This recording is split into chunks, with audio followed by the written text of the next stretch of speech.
여러분 스페인 아시죠? 스페인에 사는 비도 마티라는 24세가 된 어떤 대학원생이 있었어요. 이 대학원생이 비도 마티라고 하는 24세 대학원생이 박사 논문을 쓰기 위해서 도서관을 가서 이렇게 책을 살펴보고 있었습니다. 특별히 그는 그의 논문에 히에로라고 하는 별로 알려져 있지 않은 18세기 스페인 철학자의 그 논문이 좀 도움이 될 것 같아서 그 철학자의 논문을 열심히 검색하고 찾았습니다. 그러다가 마침내 한참을 찾아서 겨우 얄팍한 히에로의 논문집을 발견하게 됐습니다. 그 논문을 참고하기 위해서 몇 장을 이렇게 넘기다가 그는 깜짝 놀랄 일을 경험하게 됩니다. 그 논문집 안에 1741년에 기록한 그의 유서 한 장이 있었습니다. 그는 자기의 유언장을 논문 안에 넣어놓은 거예요. 그리고 이렇게 적어 놓았습니다. 내 책을 처음으로 찾아서 공부하는 자에게 내가 내 모든 재산을 유산으로 주고 싶다. 이런 걸 보고 뭐라 그래요? 대박이라 그러죠. 대박. 그래서 그 청년이 반신반의하는 마음으로 그 유언장을 가지고 갔는데 이렇게 변호사에게 물어보고 이렇게 조사해 보니까 정말 그 유언장이 진짜였고요. 그가 그 사람의 논문을 처음으로 살펴본 사람이었어요. 그래서 유언장대로 유언 금액을 받게 됐는데 얼마였을까요? 2억 5천만 원이었습니다. 2억 5천만 원. 박사 공부해야 되겠죠. 박사 공부하다가 행제를 한 것이죠. 예. 저는 이 정말 재미있는 에피소드를 읽으면서 야, 우리 옛날 조상들이 책 속에 길이 있다. 책 속에 뭐 복이 있다. 이런 말 하는데 진짜 그 말이 맞구나. 여러분 이 히에로의 논문집을 읽은 사람도 이런 복을 받았는데요. 그러나 그거와는 비교할 수 없을 정도의 큰 축복이 있는 책이 있죠. 그게 바로 성경입니다. 이 성경은 돈 몇 푼 받는 게 문제가 아니고 우리에게 영원한 생명을 주고 우리에게 이 땅에서 어떻게 살아야 될지를 가르쳐주고 또 우리가 날마다의 삶에 하나님의 인도하심을 받게 하기 때문에 이 성경은 히에로의 논문집과 비교할 수 없는 언뜻 보기엔 2억 5천이 엄청나게 큰 돈이지만 그거가 비교할 수 없는 영원한 생명, 영원한 축복을 우리에게 주는 놀라운 책이라는 사실입니다. 믿습니까? 여러분 요즘 유행하는 말로 완소남이란 말이 있습니다. 무슨 뜻입니까? 저 같은 사람을 일컫는지는 모르겠지만 완전 소중한 남자라는 뜻이죠. 완소남. 근데 여러분 그렇게 표현하면 성경을 뭐라고 표현할 수 있을까요? 완소북, 완전 소중한 책이다. 성경은 정말 소중하고 귀한 책입니다. 오늘 시편 119편을 읽었죠. 이 시편 119편은 여러분 나중에 한번 처음부터 끝까지 한번 읽어보시면 참 좋은데요. 하나님 말씀이 얼마나 귀한가 하는 것을 설명하는 시편 119편 전체가 하나님 말씀이 얼마나 귀하고 소중하고 아름다운가 하는 것을 이야기하는 시편입니다. 성경에서 가장 짧은 장이 뭔지 아세요? 겉장 뭐 이런 게 아니고 성경에서 가장 짧은 장은요 시편 117편이에요. 몇 절인지 아세요? 그 안에는 2절밖에 없어요. 2절. 그런데요 성경에서 가장 긴 장이 뭘까요? 119편입니다. 몇 절이냐면 무려 176절이나 있습니다. 176절. 그 117편하고 119편이 가까이 있는데 하나는 가장 짧은 장이고 하나는 가장 긴 장이에요. 그 중간에 있는 118편이 성경 전체에서 가장 중간에 있는 장이에요. 너무 재밌죠? 119편도 거의 성경 중간에 있다고 보면 됩니다. 그리고 가장 깁니다. 이것은 뭐냐? 하나님의 말씀이 가장 중요하다. 가장 중심이다. 그리고 가장 길게 설명할 듯이 가장 하나님 말씀이 우리에게 중요하다는 것을 가르쳐주는 그런 교훈이라고 생각합니다. 자, 오늘 성경 기자는 시편의 말씀에서 성경이 어떻다고 표현했습니까? 음식에 표현했는데 뭐라고 표현했어요? 꿀. 꿀이 영어로 뭐예요? 허니. 그래서 여러분 결혼하면은 사랑하는 사람에게 뭐라고 그래요? 허니 그러죠. 허니. 뭐라 그런다고요? 야 그런다고? 야 허니. 왜냐? 그만큼 당신이 나에게 달콤한 존재다. 당신이 나에게 스윗한 존재다. 스윗, 허니. 자, 여러분 꿀은요 이 세상의 인간의 음식 중에 가장 달고 가장 영양가가 높습니다. 그죠? 그래서 그 성경을 그렇게 표현한 이유는 성경이 우리에게 너무나 소중하고 너무나 우리의 영혼의 양식이 되고 또 뭐예요? 너무나 달콤한 책이다. 여러분 이 말이 여러분 와닿습니까? 하나님 말씀이 꿀송이 같다. 이 말씀이 와닿습니까? 저는 옛날에 와닿지 않았어요. 왜냐? 제가 성경을 읽으니까 수면제더라고요. 꿀송이가 아니고 수면제야. 꿀송이는 막 정신이 번쩍 들고 막 더 먹고 싶고 막 이래야 되는데 막 읽으면 졸리고 막 지루하고 막 이렇잖아요. 수면제예요, 수면제. 그럼 이게 어떻게 된 거냐? 하나님 말씀이 꿀송이라 했는데 왜 수면제냐? 성경이 틀린 거냐? 그 이유가 뭐냐? 여러분 그 이유가 궁금하시죠? 왜 어떤 사람에게는 이 사람도 거짓말한 건 아닐 거 아니에요. 이 사람에게는 왜 꿀송이로 느껴지고 왜 어떤 사람에게는 수면제로 느껴질까? 그 이유가 105절에 나와 있습니다. 105절에. 오늘 읽은 말씀 제일 끝에 나오죠. 읽겠습니다. 주의 말씀은 내 발의 등이요 내 길의 빛이니이다. 이게 포인트예요. 여러분 우리가 성경을 읽으면서 나하고 아무 상관없는 책이라 생각하면요. 그 책이 지겨울 수밖에 없어요. 나하고 아무 상관은 아브라함이 나하고 무슨 상관이냐. 모세가 어쨌든 게 나하고 무슨 의미가 있느냐.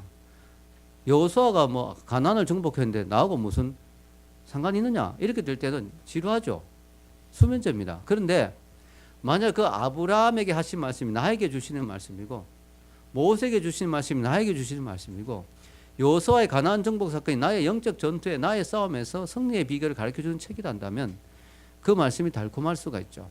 즉 포인트는 하나님의 말씀이 꿀송이가 되려면 그 말씀이 나와 연관되는 말씀, 나에게 적용되는 말씀이어야 된다는 것입니다. 그런 이야기 들어보셨습니까? 어떤 여자가 어떤 친구에게 책을 하나 선물 받았어요. 근데 책이 언뜻 보니까 좀 지겨워 보여. 좀 지루해 보여서 이렇게 넘겨보다가 좀 지루한 것 같아서 집어 던져 놨어요. 그리고 그 여자가 얼마 후에 또 친구의 소개로 어떤 남자를 소개팅해서 만나게 됐어요. 근데 그 남자하고 사랑에 빠지게 됐어요. 그 남자를 좋아하게 됐어요. 그 남자를 막 좋아하는데 알게 된 사실이 그 남자가 책을 쓰는 작가예요. 어디서 많이 들은 이름이에요. 집에 가서 보니까 그 책이 친구가 선물했던 그 책이 바로 자기가 사랑에 빠진 그 남자가 쓴 책이었어요. 그 여자는 그때부터 그 책을 어떻게 봤을까요? 너무나 열심히 봤겠죠. 그 책이 너무너무 재밌었겠죠. 왜냐 자기가 사랑하는 그 사람이 쓴 책이니까 그 책을 읽으면 그 사람이 뭘 생각하는지 그 사람의 삶의 스타일이 어떤지 그 사람이 좋아하는 게 뭔지 막 드러나잖아요. 그 사람의 사고방식, 가치관, 세계관이 그 책에 있잖아요. 그 책이 소중해지죠. 우리가 하나님과 사랑에 빠지면 성경과 사랑에 빠지게 되는 거죠. 하나님을 좋아하게 되면 성경을 좋아하게 되는 것이죠. 여러분 성경의 원저자가 누굴까요? 성령님이시죠. 성령님. 성경의 원저자는 성령님이십니다. 이사야서는 이사야가 썼고 에스겔서는 에스겔이 썼지만 원저자는 성령님이시죠. 우리가 성령님이 우리 가운데 임하시고 성령님 우리 마음에 감동을 주시면 어떻게 될까요? 성경의 저자와 사랑에 빠지고 성경의 말씀이 내 마음에 와닿고 또 그 말씀이 내 인생의 발의 등이요 길에 비친 역할을 하게 되는 것입니다. 즉 하나님께서 성경을 통해서 내 인생을 이끌어 주시는 것을 경험하게 됩니다. 여러분 그런 경험해 보셨습니까? 하나님 말씀을 날마다 읽고 묵상하는 가운데 말씀이 내 삶을 인도하고 이끌어가는 그런 이런 경험을 하시게 되면 성경이 너무나 소중한 책이 되는 거죠.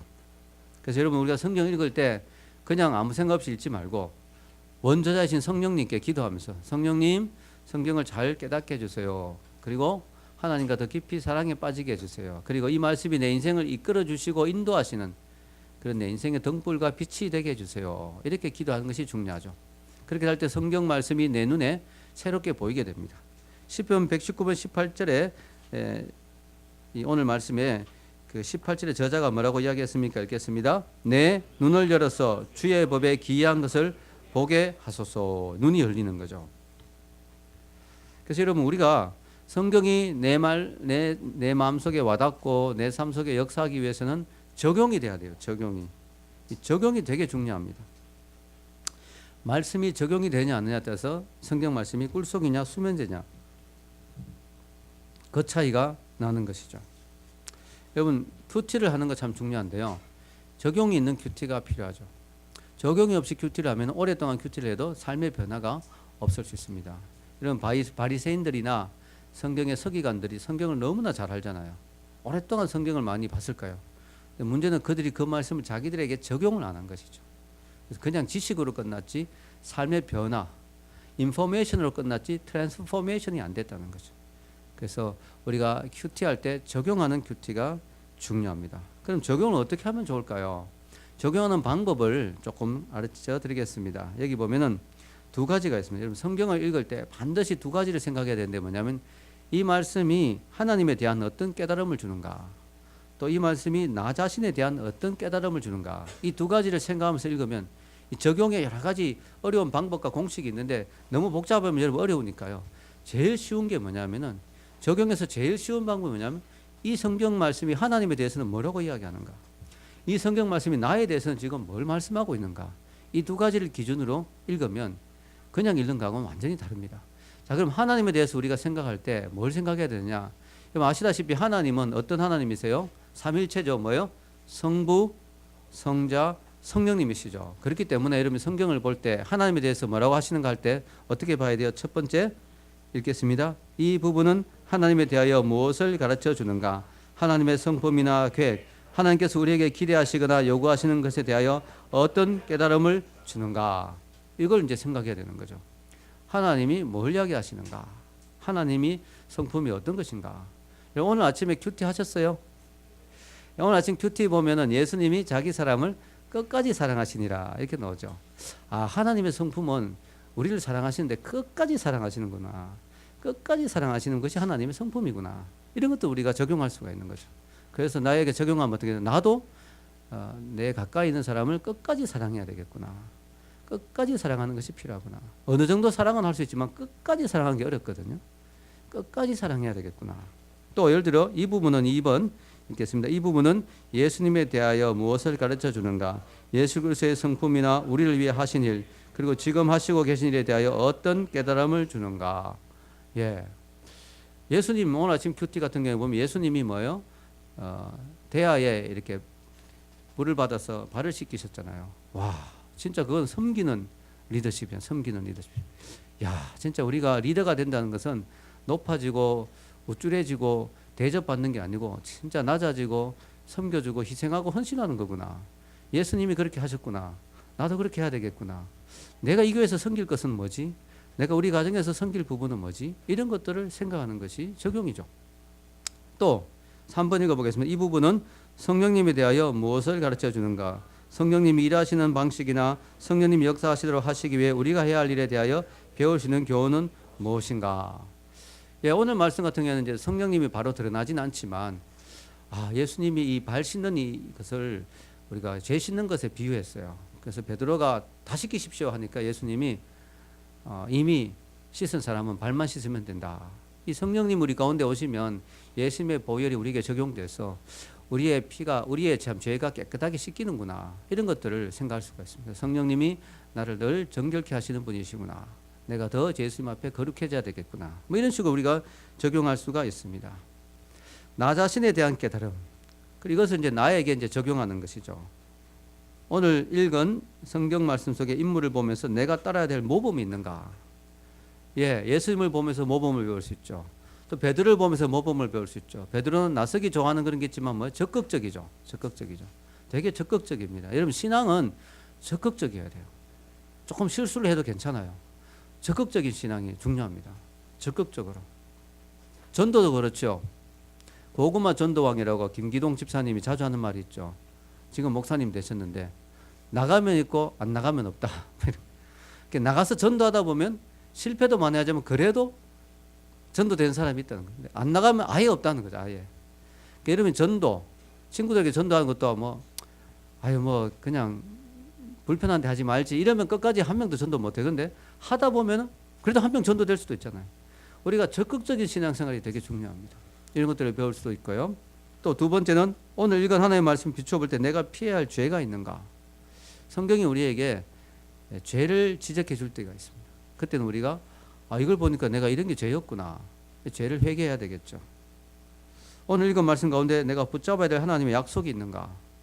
하나님의 약속은 성경에 참 많습니다. 그 약속들을 붙잡는 것이 중요하죠. 제가 계속 강조한 게 뭐죠? 성경을 읽다가 어느 말씀이든지 내 마음에 부딪힐 때 아멘하고 받으면 그게 내 거가 된다는 거. 믿습니까? 예를 들어 두려워하지 말라. 내가 너와 함께 함이라. 이 말씀을 읽는데 갑자기 그 말씀이 내에게 은혜가 돼요. 그럼 아멘 해버리면 그게 여호수아에게 준 말씀이지만 나에게 준 약속이 되는 거예요. 아멘. 그래서 하나님의 약속의 말씀을 붙잡는 것이 중요합니다. 여러분 유명한 신학자 프란시스 세퍼 박사님은 이런 말을 했어요. 자, 여기 적어 놓지는 않았는데 하나님은 거기에 계시고 침묵하지 않으신다. God is there and that he is not silent. 한때 인간의 이성이 발전하면서 성경의 계시의 말씀을 무시하면서 하나님이 있기는 있는데 요즘 하나님 없다고 사람들이 이제 다 무신론자가 많이 됐지만 그때까지는 사람들이 하나님을 어느 정도 믿었죠. 그러다 보니까 하나님이 있기는 있는데 이제 하나님을 자꾸 싫어하다 보니까 하나님을 멀리하려고 하다 보니까 하나님이 모든 걸 만들어 놓고 던져 놓으셨다. 그걸 이신론이라 하는데요. 시계공이 시계를 만들어 놓고 시계가 알아서 돌아가도록 던져 놓았듯이 하나님이 이 지구를 이 세상을 만들어 놓고 이제는 던져 놨다. 우리에게 관심이 없다. 그렇게 말하는 신학자들이 있었어요. 그런데 이것은 잘못된 신학이죠. 왜냐? 하나님은 지금도 말씀하시는 하나님의 특징이 뭐냐면 끊임없이 인간에게 다가와서 인간에게 말씀하시고 인간에게 이야기하시고 인간을 케어하시고 인간을 돌보시는 그 하나님이십니다. 모세에게 오셨고 아브라함에게 오셨고 베드로에게 찾아오셨고 우리에게도 찾아오시는 하나님. 매일 아침 큐티하는 우리에게 오셔서 말씀해 주신 하나님. 아멘. 그 하나님을 신뢰하시기 바랍니다. 아멘. 그런 기대감을 가져야 돼요. 하나님 오늘도 말씀을 보는데 하나님 오늘도 말씀해 주세요. 여러분 큐티는 성경 공부하고 다르거든요. 성경 공부는요 그냥 지식을 쌓는 거예요. 큐티는 하나님의 음성을 듣는 거죠. 하나님의 음성을 듣는 거예요. 다른 거죠. 여러분 우리가 사랑하는 사람과 사귀고 연애하는데 지식이 필요하죠. 당신 고향은 어디예요? 당신 취미는 뭐예요? 당신 잘하는 건 뭐예요? 어느 정도까지는 지식이 필요해요. 그러나 그 다음부터 뭐예요? 인격적인 관계가 뭐예요? 그 사람의 음성을 듣고 그 사람과 교제하는 거예요. 교제하는 거죠. 여러분 계속 지금 3년째 만났는데도 계속 만나서 수첩 꺼내가 당신 좋아하는 건 뭐예요? 당신 어제 스케줄은 뭐예요? 당신 특별히 뭐 관심 있는 건 뭐예요? 계속 적고 있으면 안 되겠죠. 눈을 마주 보면서 그 사람의 음성을 듣고 그 사람의 마음을 느끼고 교제하는 것이죠. 여러분 제가 청년교회, 청년대학생 교회를 하면서요 마음에 갖고 있는 소망이 뭐냐면 전 교인이 큐티하는 교회가 됐으면 참 좋겠다. 이런 꿈을 가지고 시작했어요. 근데 정말 감사하게도 지금 많이 활성화됐어요. 저 정확하게 모르겠지만 우리 교인 중에 한 반 정도는 큐티하지 않을까 하는 생각을 하고 있습니다. 저의 착각인가요? 저는 그렇게 생각하는데요. 많이 하는 편이죠. 그러나 더 바라는 것은 정말 전 교인이 큐티하는 교회. 이러면 우리가 군대 가면 안타깝게도 내일 군대 가는 형제가 있는데 뭐 안타까운 건 아니죠. 예, 건강해서 갈 수 있고 또 요즘 군대 가기도 진짜 힘들죠. 예, 군대 가는데 막 삼수 사수하는 경우 많습니다. 자, 군대 갈 수 있다는 것도 은혜인데요. 예, 그런데요, 군대 가서 제일 먼저 하는 게 뭔지 아세요? 예, 옷을 벗고 군복을 갈아입는 것도 맞습니다만은 제일 먼저 하는 거라고 표현하면 이게 뭐냐면 기초훈련을 합니다. 기초훈련. 우리 양재식 형제들인데 재직훈련을 하죠. 재직훈련을. 예, 그래서 참 왜 그렇게 하느냐? 군대에서 어떤 보직을 받든 간에 기초 체력이 있어야 할 수 있다는 거예요. 기초 체력이. 그래서 군인이라면 기초 체력이 돼야 된다. 그래서 여러분 우리가 교회에서 제자가 되는 거 중요하죠. 예수님의 제자가 되고 또 1:1 양육을 받는 거 이런 거 다 중요한데요. 그런 거 다 하기 위해서는 기초 체력이 있어야 돼요. 그래서 여러분 제가 1:1 양육 오래 해왔잖아요. 근데 해보면 이 사람이 평상시에 큐티 훈련이 되어 있는 사람이면 1:1 양육이 쉽습니다. 어렵지 않아요. 왜냐하면 기초 체력이 되어 있기 때문에 기본적 영적인 체력이 되어 있기 때문에 그게 그냥 말씀만 집어넣고 그냥 훈련만 시키면 돼요. 그런데 기본적으로 기도 훈련이 안 돼 있고 큐티 훈련이 안 된 사람은 되게 힘듭니다. 1:1 양육을 하면서도 그거 하는데 되게 시간이 많이 걸려요. 그래서 어떻게 보면 1:1 양육 한 4개월 하면서 거의 그냥 그런 훈련 시키다가 끝나는 경우도 있어요. 그래서 여러분이 1:1 양육도 중요하지만 그 전에 먼저 기초 체력을 길러놔야 돼요. 즉 큐티 훈련, 기도 훈련을 많이 해가 준비한 다음에 뭐 완전할 수는 없겠지만 어느 정도 준비한 다음에 내가 이런 부분에서 좀 기초가 되어 있다 싶을 때 이제 양육을 받는 거죠. 그러면 양육이 아주 효과적으로 되는 것을 많이 경험합니다. 그래서 여러분이 지금부터 양육을 받고 있는 분들 또 받으려고 하는 분들은 이런 기초 체력을 기르는 것이 중요합니다. 여러분 우리가 생명의 삶을 가지고 큐티 훈련을 하죠. 여러분 가장 좋은 것은 1년 정기 구독하는 게 가장 좋습니다. 돈이 좀 들긴 하지만 그래도 뭐 커피 한 잔 값이라 생각하시고, 예, 그 뭐 우리가 뭐 일주일에 한 번씩 커피 마셔도 그 정도 되잖아요. 그래서 구독하시고, 만약에 너무 돈이 없다 그런 분을 위해서 정말 오늘날 좋은 시대죠. 여러분 잘 알다시피 스마트폰 여기에 앱을 설치하면은 매일매일 큐티가 올라와요. 무료로. 얼마나 좋습니까? 그러니까 여러분이 스마트폰을 설치하셔도 되고요. 앱을 어떻게 하든지 매일매일 큐티를 하시고, 중요한 건 뭐냐면 큐티도 나누어주는, 즉 큐티를 쉐어링한 사람이 있어야 매일 하게 돼요. 저는 목사잖아요. 목사기 때문에라도 하루도 거의 안 빠지고 하게 됩니다. 왜냐? 목사니까 의무적으로라도 하게 되는 거예요. 목사니까 큐티를 올려야 되니까 그것 때문에라도 하게 되는 거예요. 그게 십자가고 부담이지만 그게 또 축복이에요. 그러니까 여러분도 스스로 그런 큐티방을 만들든지, 그죠? 여러분 셀별로 큐티방 있습니까? 예, 큐티방을 만들든지 해서 거기에 큐티를 일부러라도 의무적으로라도 올리는 훈련, 이게 훈련이거든요. 그런 훈련을 자꾸 하는 것이 중요합니다. 감사하게도 저희 교회는 리더의 셀방에 큐티가 올라가고 있습니다. 매일 활발한 토론이 이루어지고 있고 은혜로운 그런 큐티가 지금 진행되고 있는데, 그래도 보면 좀 올린 사람이 좀 한정되어 있는 것 같고요. 조금 어떨 때는 좀 아쉬울 때가 있어요. 동참한 사람도 조금 부족한 것 같고, 좀 더 여러분들이 리더들이 큐티도 좀 많이 올리시고 또 같이 댓글도 달고 같이 이렇게 나누시고, 또 전체 카톡방에도 앞으로 좀 큐티를 좀 올릴 수 있으면 좋겠다는 생각을 하고 있습니다. 그리고 여러분 그거 아세요? 아는 사람은 아는데 저희 홈페이지에 큐티방이 있다는 사실 모르는 사람이 많더라고요. 여러분 교회 사랑은 홈페이지 사랑. 교회 사랑은 홈페이지 사랑으로 연결됩니다. 여러분 홈페이지를 만든 이유는 여러 사람들이 큐티를 같이 동참하려고 사실 만들었거든요. 근데 요즘은 스마트폰이 워낙 좋아서 교회 큐티방에 잘 안 들어오는데, 그래도 저는 계속해서 큐티를 올리고 있습니다. 왜냐? 대외적으로 저희 교회에 들어온 사람도 있고, 또 그렇게라도 해야 제가 의무적으로라도 큐티를 하게 되기 때문에 어렵지 않습니다. 교회 주소 ucckb.com을 스마트폰에 이렇게 들어가서 그걸 그냥 이렇게 바탕화면에 저장할 수가 있어요. 저장해 놓고요. 매일 들어가서 거기 열고 큐티 부분에 손가락으로 터치하면 들어가면요. 거기 댓글 다는 란이 있어요. 그럼 여러분이 카톡에 큐티 올리고 그걸 복사해서 그냥 올려버리면 됩니다. 그래서 여러분이 좀 많이 동참하셔서 전체가 같이 볼 수 있는 건 홈페이지가 좋으니까요. 그래서 여러분이 큐티에 이렇게 동참하면 참 좋겠다는 생각을 하고 있습니다. 여러분 잘 알다시피 성경의 그 시편 1편에 보면 여러분 잘 알다시피 뭐예요? 복 있는 사람의 특징이 뭐냐? 여호와의 율법을 즐거워하고 그 율법을 주야로 묵상하는 사람이 복이 있다는 거예요. 여러분 이제 새해가 됐는데 복 받고 싶잖아요.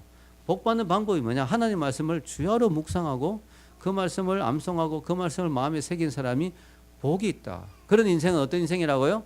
시냇가에 심은 나무가 이 시냇가에 깊이 뿌리를 내린 것 같았어. 그 잎사귀가 마르지 않는다는 거죠. 그 행사가 다 형통하다는 거죠. 열매가 풍성하다는 거죠. 여러분 인생에 형통하고 풍성하고 축복된 인생을 살고 싶다면 하나님 말씀에 뿌리를 내린 인생이 되기를 축원합니다. 여러분 젊을 때부터 하나님 말씀에 뿌리를 내려야 돼요. 여러분 성경에 그런 말씀들이 참 많습니다. 예, 하나님 말씀을 인정하고 하나님을 인정하면 축복받는다. 이런 말씀이 참 많아요. 우리가 생각보다 참 많아요. 미국이 요즘은 많이 미국이 타락했습니다. 그러나 그럼에도 불구하고 미국이 여전히 세계 1위의 강대국이죠. 그리고 선교사도 제일 많이 보내고 경제적으로 제일 부유하고, 그 이유가 뭐냐? 그 이유가 그 조상들이 처음에 미국에 들어왔던 사람들이 하나님을 인정하고 하나님 말씀의 나라를 기초해서 세웠기 때문에 지금까지 자녀들이 그 복을 받아 누린다는 것이죠. 여러분이 그런 축복된 삶을 살면 자녀들이 복을 받습니다. 물론 자녀에 대해 가서 타락할 수도 있죠. 그거 조심해야 되겠지만 미국이 여러분 처음에 배를 타고 이렇게 청교도들이 들어왔는데 몇 명이 들어온지 아세요, 여러분? 102명이 들어왔어요. 102명이. 무슨 배를 타고 온지 혹시 아세요? 메이플라워. 예, 잘 아시네요. 메이플라워 5월의 꽃입니까? 예, 메이플라워. 그런데요, 이 메이플라워에서 이제 배가 이제 신대륙에 탁 착륙하게 되잖아요. 상륙이 아니고 뭐죠? 이렇게 도착하게 되는데 그 배 위에서 이 사람들이 배에 내리기 전에 메이플라워 서약이라는 걸 했어요. 서약을. 제가 그 내용을 알게 되고 참 많이 감동을 받았는데요. 그 배에 있는 그 사람들이, 특히 남자들이 대표로 다 모여가지고 문서를 만들어요. 문서를. 메이플라워 서약이라고. 그 내용이 뭐 이런 겁니다.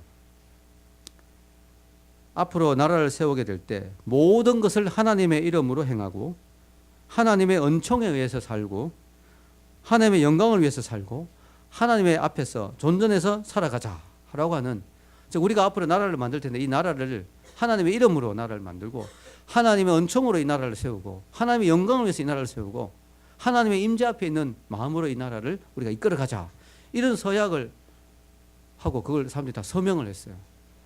그리고 그것을 기념으로 엠파이어 스테이트 빌딩을 지을 때 102층으로 했잖아요. 왜냐? 그 102명을 기념해서 그렇게 하나님의 이름으로 나라를 세운 거예요. 얼마나 귀합니까? 근데요, 북한에도 비슷한 엠파이어 스테이트 빌딩 같은 비슷한 탑이 있죠. 주체 사상탑이라는 탑이 있어요. 그 탑의 높이가 140m인데요. 25,550개의 돌로 세워졌다고 합니다. 왜 하필이면 25,550개의 돌로 세웠을까요? 이 돌의 숫자는 김일성 주석이 이 세상에 태어나서 살아간 날의 숫자라고 합니다.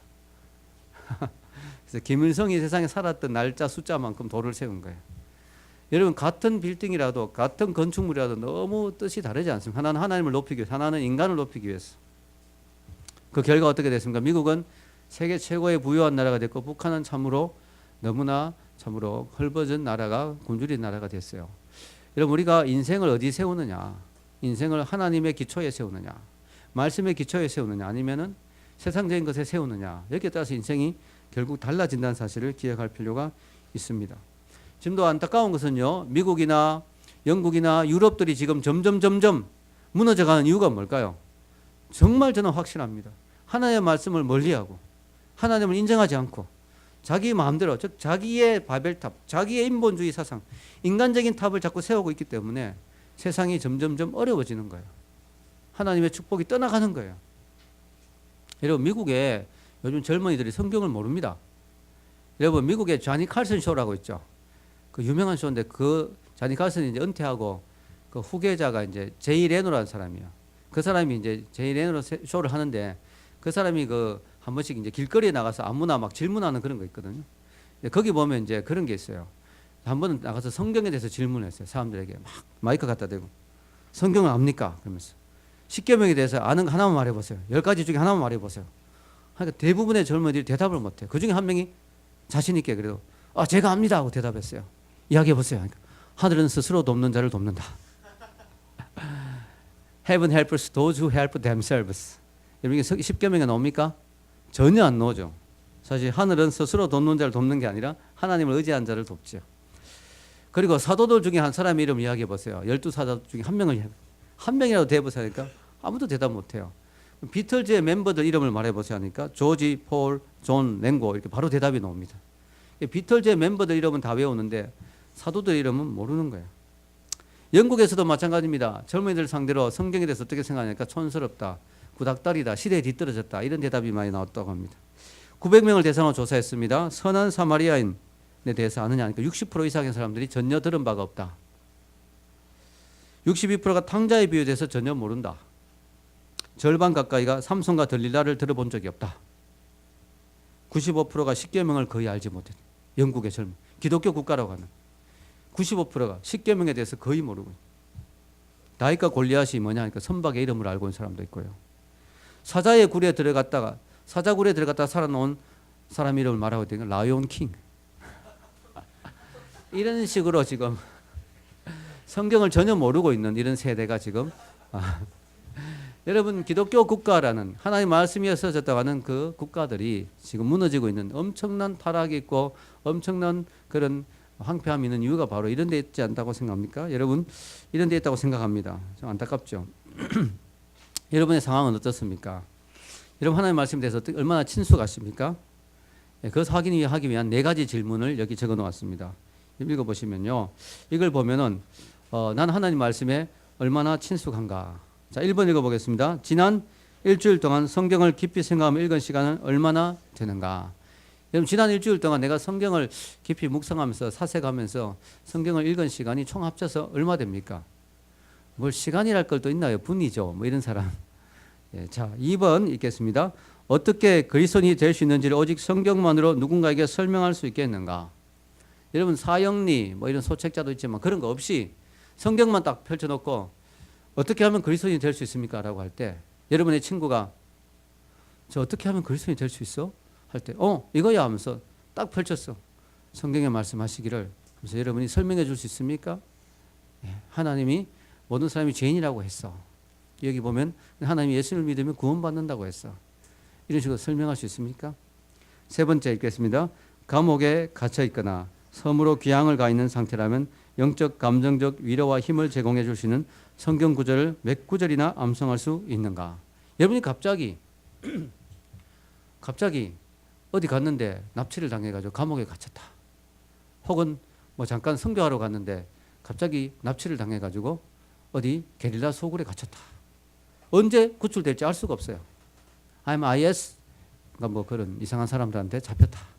언제 내가 나갈지 혹은 여기서 죽을지 알 수 없어요. 이때 여러분에게 뭐가 힘이 될 수 있겠어요? 스마트폰도 다 뺏겼고 아무것도 없는데 그때 유일한 여러분의 위로가 될 수 있고 힘이 될 수 있는 건 뭘까? 여러분이 마음속에 암송해 놓은 성경 구절.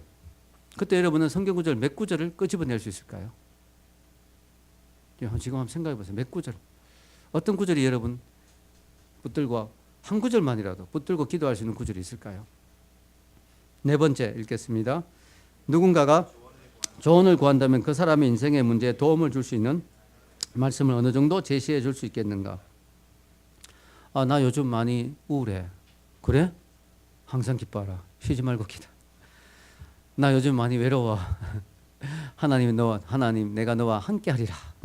이런 성경 구절을 가지고 이렇게 위로해주고 말씀을 줄 수 있어야 되는데 여러분은 몇 구절 또 어떤 말씀을 줄 수 있을까요? 여러분 우리가 양육을 하고 있는데요. 양육에 보면 성경 암송 구절이 나오죠. 그것만 해놓아도요. 오늘 여기에 대한 답을 거의 다 할 수가 있을 거예요. 여러분 우리가 성경 말씀을 내 마음속에 많이 가지고 있는 게 중요합니다. 사실 여러분 알 수 없어요. 우리 인생이 앞으로 어떻게 될지 알 수 없어요. 왜냐하면 지금 말세잖아요. 말세. 적그리스도가 갑자기 나올 수도 있어요. 적그리스도. 그리고 이 세상에는 모든 성경을 다 불태워버릴 수도 있어요. 그리고 교회를 다 문 닫아버릴 수 있어요. 목사님을 다 죽여버릴 수도 있어요. 그때 여러분이 신앙을 지키려면 말씀이 있어야 되는데 성경이 하나도 없을 수도 있어요. 그때 어떻게 해야 되느냐. 여러분이 하나님의 은혜를 받고 축복받는 인생이 되기 위해서는 사모하는 심령이 되어야 됩니다. 하나님의 은혜를 사모하는 심령, 하나님의 말씀을 사모하는 심령, 하나님이 주실 축복을 사모하는 심령. 여러분 시편 42편 1절에 무엇이라고 해야 합니까? 하나님이여 사슴이 시냇물을 찾기에 갈급한 같이 내 영혼이 주를 찾기에 갈급하나이다. 예. 사슴이 시냇물을 못 마시면 죽는다 그러죠. 그래서 그만큼 갈급한 마음이 여러분에게 있느냐는 것이죠. 여러분 우리가 사모하기 시리즈로 말씀을 전하는 이유는 내 마음속에 갈급함을 가지자는 거죠. 하나님의 은혜를 갈급해하는 마음, 하나님이 주실 은사들을 사모하는 마음, 하나님이 주실 축복을, 하나님이 주실 부흥을, 하나님이 주실 은혜를 사모하는 마음을 갖자는 것이죠. 여러분 성경에 보면요.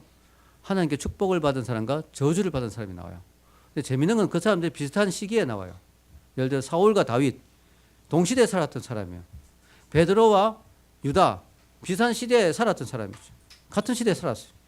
또 심지어는 같은 예수님을 믿고 따라다녔던 즉 같이 있는데 똑같이 있는데 마치 제가 교수로서 자주 느끼는 건데 아니 왜 똑같이 내 수업을 듣고 똑같이 한 학기를 했는데 왜 어떤 사람은 A 플러스를 받고 어떤 사람은 F를 받는지 이해가 안 돼요.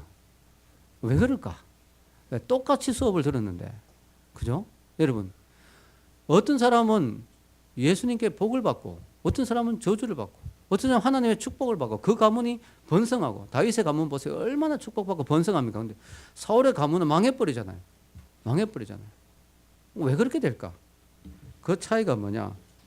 가만히 성경을 묵상해 보면요. 하나님의 말씀을 얼마나 사모하느냐, 얼마나 하나님의 말씀을 귀하게 여기느냐, 얼마나 하나님의 말씀을 존귀하게 여기고 애정을 가지고 그 말씀을 받느냐 하는 거에 따라서 다르더라는 거죠. 성경에 보면 사울은 하나님의 말씀을 귀하게 여기지 않았어요. 하나님이 말씀하셨죠. 다 진멸하라. 그런데 사울은 그걸 귓전으로 듣고 그걸 깊이 안 새겨요. 그걸 자기 마음대로 해버려요. 사무엘이 올 때까지 기다렸다가 제사 드려라 이야기하시는데 그냥 심각하게 생각 안 해요. 하나님의 말씀을 심각하게 생각 안 해요. 사울은 그냥 우습게 생각해요. 그냥 무시해요. 자기 마음대로 해버려요. 이게 사울의 문제라는 것이죠. 다윗은 하나님의 말씀에 대한 열망이 대단하죠. 시편 56편 10절 읽겠습니다. 내가 하나님을 의지하여 그 말씀을 찬송하며 여호와를 의지하여 그 말씀을 찬송하리이다. 아멘. 그 말씀을 찬송합니다. 그 말씀을 높입니다. 그 말씀을 노래합니다. 오늘 시편 말씀에도 또 찬송이 나오고요. 말씀에 대한 또 시편 19편 7절에 8절에 한번 봅시다. 여호와의 율법은 완전하여 영혼을 소생케 하고 여호와의 증거는 확실하여 운운한 자로 지혜롭게 하며 여호와의 교훈은 정직하여 마음을 기쁘게 하고 여호와의 계명은 순결하여 눈을 밝게 하도다. 끊임없이 다윗은 여호와의 말씀이 여호와의 율법이 너무나 아름답고 지혜롭고 너무나 순결하고 너무나 사랑스럽다는 거죠. 하나님의 말씀을 너무나 존귀하게 여기죠. 그런데 사울은 하나님의 말씀의 위대함을 노래한 적이 없어요. 여러분 가룟 유다도 예수님이 자주 이야기했어요. 암시를 주셨단 말이죠. 너희 중에 손을 넣는 자, 나와 함께 식사를 하는 자가 나를 배신할 거다. 예수님이 그런 말씀하실 때 그 말씀을 듣고 정신을 번쩍 차려야죠. 적용해야죠. 자기에게. 야, 지금 예수님이 내가 지금 배신하는 거 알고 계시구나. 내가 하나님 앞에 회개해야 되겠구나. 내가 이렇게 살았으면 안 되지. 그런 말씀을, 예수님 하신 말씀을 귓전으로 듣고 무시하죠. 하나님이 경고하시고 하나님 말씀하시도 심각하게 듣지 않습니다. 베드로는요, 뭐라고 이야기합니까? 오병이어 기적 이후에 사람들이 막 떠나가죠. 떠나가니까 예수님이 너도 가려고 하느냐? 제자들이여 너희들도 가려고 하느냐 하니까 베드로가 뭐라고 이야기합니까? 읽겠습니다. 시몬 베드로가 대답하되 주여 영생의 말씀이 계심에 우리가 네게로 가오리까. 아멘. 우리는 자주 쓰는 말이 무식한 베드로 이러는데요. 이게 참 목사님들이 설교할 때 좀 조심해야 되는데 어부라고 말이죠. 무식한 베드로 이런데요. 베드로가 무식한 게 아니에요. 베드로는요, 예수님의 화려한 기적만 보고 따라간 게 아니에요. 알고 보니까 베드로가 대단히 똑똑한 사람이에요. 베드로가 상당히 생각 있는 사람이 뭐냐면 영생의 말씀이 지금 여기서 전해지고 있다 이거지. 내가 지금 떡을 먹는 것도 좋지만 사람들이 떡을 먹었는데 예수님이 이상한 말씀하시니까 막 떠나가 버리거든요. 떡을 먹은 것도 좋았지만 떡 때문에 내가 여기 있는 게 아니고 영생의 말씀이 여기 있더라는 거예요. 이 어부 베드로가 너무너무 놀라운 경험을 한 거죠. 아니 나를 구원해 주는, 나에게 천국을 가르쳐주는, 나에게 영원한 생명을 주는 말씀이 여기 이분의 입에서 지금 선포되고 있다는 거예요. 그러니까 내가 어디 가겠냐 이거죠. 내가 가서 되겠냐 이거죠. 말씀이 여기 있는데. 여러분 우리 교회에 왔다가 간 사람들이 많습니다. 너무 안타깝죠. 물론 직장 때문에나 이사하거나 여러 가지 이유로 다른 교회 가는 사람은 괜찮아요. 근데 그 사람 말고 친구 따라 한번 왔다가 그냥 안 오는 사람들 있잖아요. 사실 우리가 그 사람들 다시 한번 기도하면서 찾아가야 됩니다. 너무너무 안타까운 거예요. 왜냐하면 그 사람들은 영생의 말씀이 교회에 있다는 걸 모르고 간 거예요. 말씀을 중요하게 안 여긴 거죠. 하나님의 말씀이 너무나 중요하다는 사실.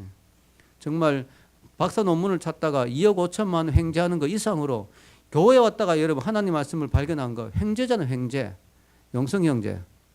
혹시 2억 5천만 원 주면 그 우리 교회에 온 거 취소하고 영생 취소할 마음 있어요? 없죠. 여러분 2억 5천이 얼마나 커요. 그러나 영생하고 어떻게 바꾸겠어요? 아멘. 저는 없을 걸 알기 때문에 이런 질문을 한 거예요. 왜냐? 교회 와봤더니 영생의 말씀이 있더란 거예요. 영생의 말씀을 발견하고 나니까 2억 5천보다 더 귀한 거예요. 여러분 솔직히 여러분 그렇잖아요. 지금 오수민 형제든 예지 자매든 민준이 형제든 50억 줄 테니까 영생하고 바꿀래 하면 안 바꾸죠. 정신이 제대로 있는 사람이면 바꿀 수가 없죠. 영원한 생명하고 어떻게 이 세상에 이걸 바꾸겠어요. 수억을 준다 하더라도. 여러분 영생의 말씀이 베드로가 그걸 발견한 거예요. 너무너무 안타까운 게 우리 교회에 왔다가 영생의 말씀 있는 걸 발견 못하고 그냥 간 사람들이 너무 많은 거예요. 너무 마음이 아픈 거예요. 여러분 베드로는 성경 말씀 하나님 말씀을 보고 신앙생활을 했습니다. 여러분 신앙생활 할 때 반드시 어떤 다른 이유로 교회에 올 수는 있어요. 뭐 예쁜 자매가 있어서 올 수도 있고요. 또 뭐 교회가 뭐 맛있는 거 주니까 올 수도 있고요. 교회 오니까 뭐 친구가 있어서 올 수도 있지만 그러나 그게 오는 이유는 되지만 그것으로 끝나면 안 돼요. 거기서 영생의 말씀이 내 속에 들어와야 돼요. 아멘. 베드로는요 하나님 말씀을 좀 깊이 새긴 사람이에요. 그래서 베드로가 실수했잖아요. 3번 부인했죠. 예수님을 3번 부인. 그런데 닭울음 소리가 들렸어요. 닭울음 소리가. 딱 부인하고 나갔는데 닭울음 소리가 들렸어요. 베드로 그때부터 삼계탕을 못 먹은 것도 아닙니까? 자, 닭 울음소리가 딱 들렸는데 딱 듣는 순간에 베드로가 회개했죠. 왜 회개했을까요? 여러분 성경에 이렇게 나중에 읽어보면요. 예수님의 말씀이 기억나더라. 내가 닭 울기 전에 내가 나를 3번 부인하리라 하신 예수님의 말씀이 기억이 나더라. 그래서 예수님의 말씀을 담아두었기 때문에 회개할 수 있는 기회가 온 거예요. 여러분 우리가 말씀을 붙들고 신앙생활을 해야 되고요. 말씀이 내 속에 담겨있으면 심지어는 설령 내가 실수로 세상으로 빠지더라도 다시 그 말씀이 나를 붙들고 회개시켜서 다시 하나님 앞으로 돌아오게 할 줄로 믿습니다. 그래서 말씀이 내 속에 있는 거예요. 말씀이 없어져 버리면요. 허당이죠. 허당. 공허한 신앙입니다. 말씀이 없는 신앙은요. 헛방이에요. 헛방. 그런 사람 가끔 봅니다. 대학부 때 막 회장도 하고 앞에 나서고 막 했는데 청년 돼가지고 직장생활하고 한 20년 지났는데 물어보면 교회 안 다니고 있다는 거예요. 그건 뭐예요 그럼 지금까지? 그 엉터리였어. 엉터리 신앙이었어요. 말씀이 없는 거예요 그 속에. 여러분 오늘 말씀의 결론을 내리겠습니다. 어떤 목사님은요. 성경 말씀이 너무너무 신선해서 매일 아침 조간으로 배달되는 신문과 같다. 잉크가 마르지 않은 신문과 같다. 매일 새로운 소식 있잖아요. 매일 아침 오는 신문 보면. 그처럼 성경이 매일 주시는 새로운 말씀이 나에게 주시는 하나님이 오늘 나에게 주시는 새로운 음성이 있기 때문에 성경이 날마다 신선하다. 그렇게 이야기를 했어요. 여러분 성경은 도덕책이나 철학책이나 어떤 추상적인 그런 윤리교과서가 아니죠. 또 성경은 먼 나라, 이웃 나라, 예. 우리 이스라엘 참 먼 나라의 남의 나라 이야기가 아닙니다. 성경은요 실제적인 책입니다. 나에게 너무나 필요한 나에게 주신 하나님의 음성이라는 사실을 아시기 바랍니다. 여러분 성경에 그 관한 재미있는 그 이야기가 있는데요. 성경에 원본이 없잖아요. 사본들이 되게 중요한데 사본들이 가치가 높거든요. 그런데 여러 사본들이 발견됐지만 그 중에 가장 놀라운 사본이 사회사본입니다. 사회사본. 이 사본이 발견됨으로 말미암아 성경의 사본의 연도가 앞으로 확 당겨졌어요. 그리고 성경의 다른 사본들이 그 사본과 비교했을 때 틀리지 않다는 걸 알게 돼서 다른 사본들의 가치를 확 올려줬어요. 이 사회사본이 어떻게 발견됐냐면 우연히 발견됐습니다. 우연히. 이 여리고 남방의 쿰난, 그래서 쿰난 사본이라 하기도 하죠. 쿰난 마을의 어떤 한 소년이 목동이 양을 치는 목동이 양을 잃어버려가지고 양을 이렇게 찾으러 가다가 동굴에 컴컴한 데 들어가게 됐는데 불안하죠. 컴컴한 동굴에 뭐가 있는가 뱀이 있을 수 있으니까 돌을 한번 툭 던져봤어요. 쨍그랑한 소리가 들렸어요. 안에 항아리가 있네. 그래서 이렇게 횃불을 해서 이렇게 들어가 보니까 그 안에 항아리 안에 양의 가죽에 이게 성경 말씀이 적혀 있는 두루마기가 항아리가 발견이 된 거예요. 무려 11개의 두루마리가 발견이 됩니다. 이게 뭐지? 하면서 이제 이 소년이 별로 대수롭지 않게 생각하고 그것을 가지고 고물상에 가져갔어요. 그러니까 이거 좀 사주세요 하니까 이런 거 누가 산다고 그래. 그래도 사주세요. 그래서 그냥 알겠어. 그러면 조금만 쳐줄게 이래가지고 얼마를 쳐줬느냐. 11개의 두루마리를 받았고 20파운드. 우리나라 돈으로 하면 10만 원 정도를 쳐주었습니다. 근데 이 소년은 횡재한 거죠. 그때 당시 뭐 10만 원, 여러분 주후 그게 947년이니까 그때는 10만 원 정도면 상당한 가치거든요. 땡 잡았다. 그래가지고 이 고물상이 이제 이걸 막 버리려고 하다가 이 가치가 어떻게 됐는지 막 물어보는데 사람들이 잘 모르는 거예요. 그래서 이 사람이 알고 이렇게 아름아름 해가지고 결국 이제 어떤 그 고 전문가, 옛날 그 고 원서 전문가에게 이제 가져갔는데 그 사람이 그걸 보더니 깜짝 놀라는 거예요. 뒤로 나자빠지는 거야. 이거 어디서 구했냐고. 이거 내가 사겠다고. 그래가지고 이제 막 고수집안 사람이 몰려들어가지고 이 가치를 감정했는데 가치가 한 개의 두루마리가 25만 달러. 우리 돈으로 하면 2억 5천만 원. 그러니까 11개였으니까 27억 5천만 원 정도. 여러분 27억 5천만 원짜리의 보물을 이 소년이 보는 눈이 없어가지고 10만 원에 팔아 넘겼습니다. 기가 막힌 이야기죠. 기가 막힌. 마찬가지입니다. 오늘날 하나님의 말씀이 얼마나 소중합니까? 27억보다 더 귀합니다. 왜냐하면 아까도 얘기했지만 27억하고 여러분 영생을 못 바꾸잖아요. 그렇게 볼 때 이 하나님의 말씀은 27억보다 더 귀한데 그걸 보는 눈이 없으면은 10만 원에 팔아 넘기듯이 그냥 넘겨버리는 거예요. 그냥 집어 던져버리는 거예요. 성경 잠만 온다. 집어 던져버린 거예요. 너무나 안타까운 거죠. 여러분, 하나님의 말씀이 얼마나 소중합니까? 여러분, 오늘 이 예화 읽어보셨습니까? 예화. 이 사람은요, 캔사스 시에 살던 어떤 사람인데 폭발 사고가 일어나가지고 양손이 날아가 버렸어요. 얼굴에 화상을 입었어요. 눈이 실명을 당해버렸어요. 그래가지고 너무 괴로웠어. 이 사람은 예수님을 믿은 지 얼마 안 된 사람인데 하나님 말씀 보는 게 너무나 큰 기쁨이었는데 손이라도 남아있으면 점자라도 이렇게 하는데 손도 없으니까 그래서 이 사람이 어떤 소식을 듣게 됐는데 입술로 점자를 입술의 감각으로 이렇게 글자를 해가지고 점자가 있다는 거예요. 그래서 이 사람이 그 점자를 이렇게 했는데 딱 갖다 대보니까 뭐예요? 입술까지 폭발 사고로 입술까지 마비가 돼버린 거예요. 느낌이 없어. 이 사람이 그걸 입술로라도 읽으려고 입술로 읽는 성경 점자책을 주문했단 말이죠. 너무너무 이 사람이 슬픈 거예요. 그래서 눈물을 흘리면서 마지막으로 작별인 살기에서 마지막으로 입술로 감각이 없지만 성경에 입을 맞추는 순간 혀에 감각이 남아있다는 사실을 깨닫게 된 거죠. 그래서 그는 뭘 했을까요? 혀로 성경을 읽기 시작합니다. 혀로 성경 읽는 법을 배워가지고 점자 전문가에게 혀로 성경을 읽는데 진짜 그 사람이 성경을 몇 번 읽었을까요? 여기 기록에 보면 성경 전체를 4번 통독했다고 합니다. 4번 통. 여러분 우리가 천국에 갔을 때 이 사람 앞에서 얼마나 부끄러울까요? 예수님이 너 성경 몇 번 읽고 왔느니 제가 한 마태복음만 좀 읽다 왔습니다. 근데 이 사람은 혀로 4번 읽고 왔어요. 혀로. 여러분 눈으로 읽는데 여러분 도전되죠? 그 회개가 일어나죠? 이 사람보다는 나아야 될 거 아니에요. 최소한 여러분 4번 이상 읽어야 될 거 아닙니까? 아멘? 그래야 이 사람한테 안 부끄러울 거 아니에요. 저는 이 사람의 이야기를 보면서 너무너무 도전을 받고 충격을 받았습니다. 이야 진짜 혀로 성경 읽으려면 얼마나 힘들겠어요. 혀가 다 헐겠죠. 그런데 그 혀로 성경을 4번을 통독을 했습니다. 여러분 우리가 하나님의 말씀을 사랑한다. 우리가 함부로 말하기 참 어렵죠. 이런 사람 보면. 여러분 우리가 하나님 앞에 갈 때 우리는 신앙생활에 대한 점검을 받을 것입니다. 기말고사라 하죠. 기말고사. 기도와 말씀이 얼마나 충실했는가. 그때 우리가 부끄럽지 않은 인생이 되어야 됩니다. 우리 인생의 순례길에 하나님 말씀을 지도 삼아 여러분 말씀을 더 사모하고 말씀에 거해서 하나님 말씀에 뿌리 내려서 성공하는 인생, 축복하는 인생이 되시기를 주의 이름으로 축원합니다. 한번 기도.